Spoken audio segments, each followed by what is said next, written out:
Bonjour à toutes, bonjour à tous. Vous avez été très nombreux à poser des questions, très précises d'ailleurs dans leur formulation. Merci d'avoir à nouveau manifesté votre intérêt pour l'aventure Crossject. Nous avons mis un point d'honneur à traiter vos questions. Nous les avons synthétisées de façon thématique dans un format court porté par les experts métiers que je vous propose d'aller rencontrer. Henri de Perceval, je rappelle que vous êtes COO Engineering et Industrie. Crossject est aujourd'hui mobilisé pour la réalisation de l'eau de validation. Mais demain, il faudra être capable de fournir des quantités beaucoup plus importantes.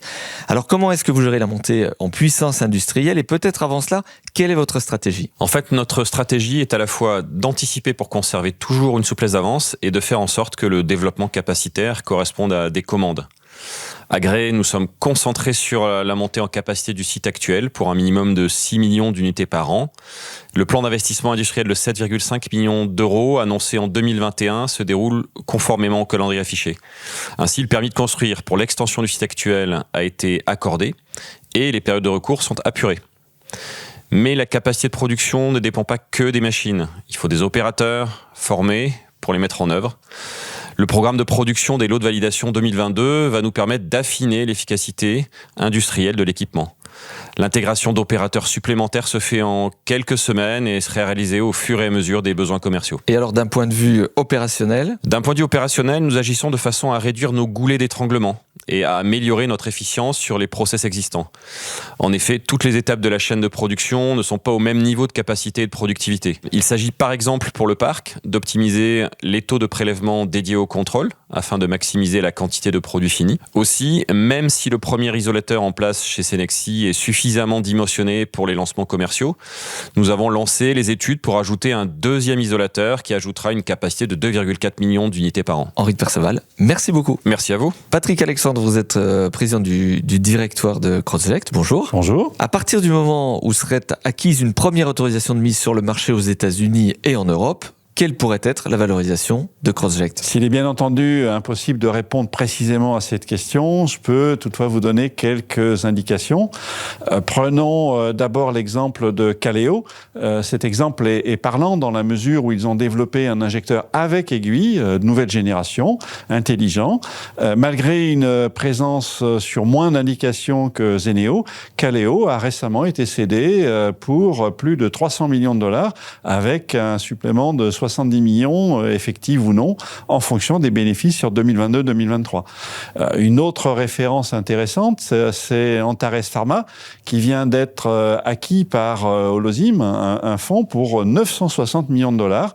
L'entreprise propose, elle aussi, une plateforme d'injection avec aiguille nouvelle génération et vise des marchés qui sont similaires à ceux de Crossject. Et pour Crossject, maintenant ? Pour faire vos propres évaluations, nous estimons un pic de vente de nos distributeurs généré par notre portefeuille actuel à environ 900 millions d'euros, dont la moitié pour les 3 premiers produits du portefeuille que sont Zeneo Midazolam pour l'épilepsie, Zeneo Hydrocortisone pour l'insuffisance surrénalienne et Zeneo Adrenaline pour les crises d'allergie. Pour un produit donné, on estime que le pic de vente est atteint entre 4 à 6 ans après le lancement commercial. Enfin, pour Crossject, les contrats de distribution tels qu'on les négocie nous donnent un accès entre un tiers et un quart du pic de vente pour le marché américain et environ la moitié pour le marché européen. Donc maintenant, à vos calculettes. Plusieurs opérations d'obligations convertibles sont toujours en cours. Est-ce que vous pouvez nous faire un point à date ? Pour le détail, les nombres exacts d'actions, d'obligations en cours, je vous invite à vous rendre sur l'espace Finance, rubrique Assemblée Générale de notre site Internet, et vous trouverez l'ensemble des questions-réponses posées lors de l'Assemblée Générale. Vous constaterez néanmoins que nos partenaires financiers mettent un point d'honneur à ne pas peser sur le cours de bourse en montrant une réelle retenue dans le rythme des conversions dans un contexte boursier très difficile en ce début d'année. Patrick Alexandre, merci. Merci. Bonjour Olivier Giré. Bonjour. Vous êtes directeur Specialty Pharma. Quels signaux forts pouvez-vous partager venant des marchés tant en Europe qu'aux États-Unis ? Sur l'Europe, nous avons déjà contractualisé une licence Zeneo Midazolam pour l'Allemagne. Et nous escomptons des accords sur le reste de l'Europe, en tout cas sur les pays les plus peuplées de l'Europe après les résultats de l'étude clinique en cours. En effet, les partenaires potentiels cherchent à dérisquer leur investissement pré-marketing en le répartissant sur des jalons d'avancement successifs. Comme le développement comportera des risques résiduels vraiment minimes une fois l'étape clinique passée, du coup, pour les partenaires potentiels, c'est plus acceptable car dérisqué d'investir comme nous le demandons en début de contrat. Sur le marché américain, les marques d'intérêt sont nombreuses, en particulier pour la distribution de zénéo-adrénaline. La signature avec Eton Pharmaceuticals réveille depuis 1 an l'appétit de l'Amérique du Nord pour nos produits. Et pour la BARDA européenne ? Effectivement, la Commission européenne a créé une direction HERA, une institution qui s'inspire de la BARDA et qui traite du sujet qui nous concerne avec zénéo-midazolam. Une autre source de chiffre d'affaires réside dans la fourniture du dispositif Zénéo à des laboratoires qui l'intégreraient dans leur production en tant qu'injecteur. Alors où en sont les contacts évoqués par le passé, notamment avec des acteurs comme GSK, Abbott ou Pfizer ? Les collaborations que nous avons engagées très tôt avec ces acteurs visaient à tester la combinaison de Zénéo et d'une molécule biologique propriété de ces laboratoires. Nous n'avions pas vraiment d'outils industriels à l'époque d'échelle satisfaisante et il restait des développements techniques à effectuer. Aujourd'hui, nous constatons un renouveau de l'attrait pour ce type de coopération. En effet, l'avantage pour les patients d'une auto-injection simple est un argument très fort. Olivier Giré, merci. Je vous en prie. Vous avez été nombreux à poser des questions sur les programmes de développement pharma. Nous allons donc poser la question à Olivier Lacombe. Il est directeur du développement pharmaceutique chez Crossject pour en savoir davantage sur le sujet. Olivier Lacombe, bonjour. Bonjour. Pouvons-nous avoir une visibilité précise de la feuille de route du développement pharmaceutique ? Notre feuille de route consiste à produire les lots nécessaires de nos médicaments positionnés sur les 3 pathologies ciblées en priorité. Zénéo-midazolam pour l'épilepsie, zénéo-hydrocortisone pour l'insuffisance surrénalienne aiguë et zénéo-adrénaline pour l'allergie. Et bien sûr de conduire les études cliniques et facteurs humains au rythme de la libération des lots. Par exemple, l'étude clinique est en cours pour zénéo-midazolam et l'essai ergonomique facteurs humains de zénéo-hydrocortisone est également planifié sur 2022. Nous avons décidé de leur donner la priorité parce que ce sont des produits qui sauvent des vies et pour lesquels les prix de remboursement seront sensiblement plus élevés, assurant ainsi une meilleure équation économique pour l'entreprise à court terme. Même si la sortie de nos autres médicaments n'est pas priorisée, on peut observer que la mise en production de notre trio de tête profite aussi au reste du portefeuille en termes de retour d'expérience et en termes de baisse des coûts de revient.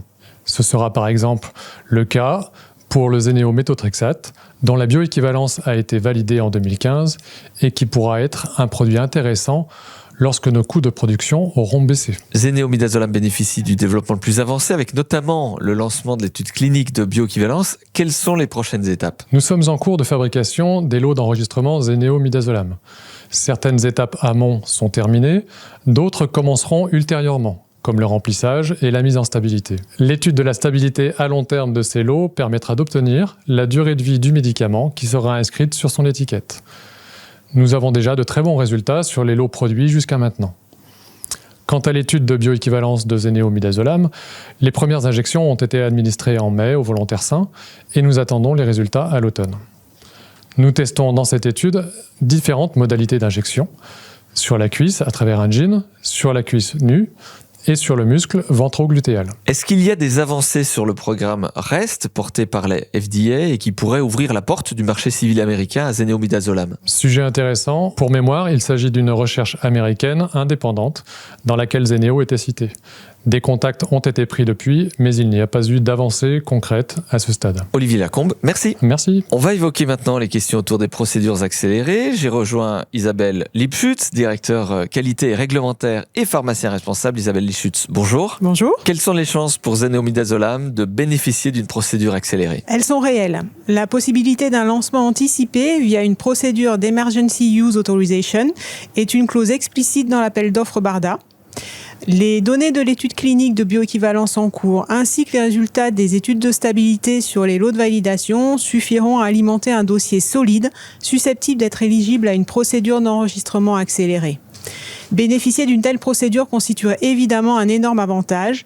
Des vaccins et des traitements sont régulièrement approuvés en quelques semaines via cette approche. Antares Pharma vient d'obtenir une procédure AMM en mode fast track en janvier 2022. Y a-t-il un risque de voir Allozyme obtenir le statut de médicament orphelin pour son injecteur hydrocortisone à aiguille? Nous ne le pensons pas. Une procédure accélérée n'est pas un statut orphelin et ne confère aucune exclusivité. Le développement de Zeneo hydrocortisone se déroule suivant les plans et le client Eton table toujours sur un dépôt d'AMM en 2023.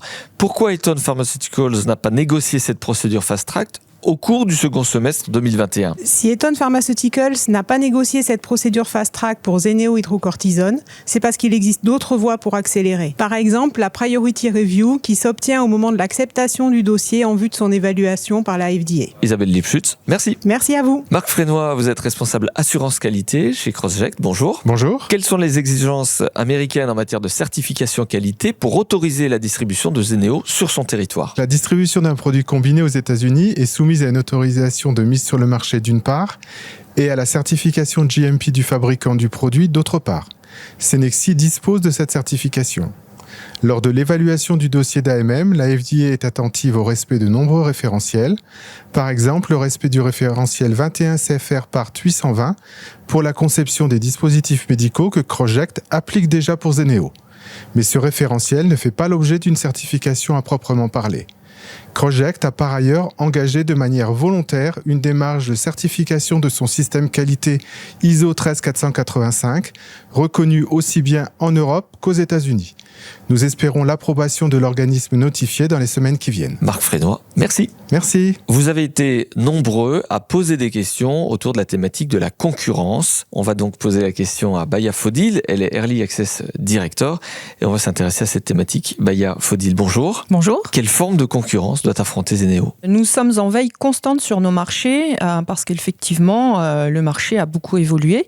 Il y a eu historiquement les injecteurs avec aiguille destinés au personnel soignant, puis sont arrivés les auto-injecteurs avec aiguille plus conventionnels qui connaissent de nombreux problèmes de fiabilité et sont régulièrement retirés du marché.